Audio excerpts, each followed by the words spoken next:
Good morning friends, నేను advocate Srinivas Chauhan. మిత్రులారా, ఒక కేసులో ఏం జరిగింది అని అంటే, తల్లిదండ్రులకు ఒక కుమారుడు ఒక కుమార్తె.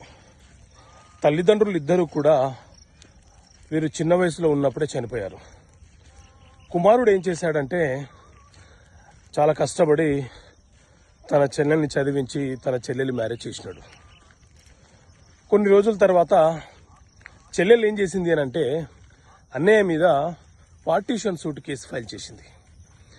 మా తాతగారి ఆస్తి ఏదైతే ఉందో ఆ ఆస్తి మా నాన్నగారికి వచ్చింది. మా నాన్నగారి తర్వాత మా అన్నయ్య నా వాటా నాకు ఇవ్వకుండా అతను మాత్రమే ఆస్తి తీసుకున్నాడని చెప్పి పార్టీషన్ సూట్ కేసు ఫైల్ చేసింది. సో మిత్రులారా, వారసత్వపు ఆస్తుల విషయాలలో ఒక తల్లిదండ్రులకు జన్మించిన పిల్లలు ఎంతమంది ఉంటారో వారందరికీ సమాన వాటా కోరే హక్కు వాళ్ళకు ఉంటుంది. కాబట్టి ఎవరికి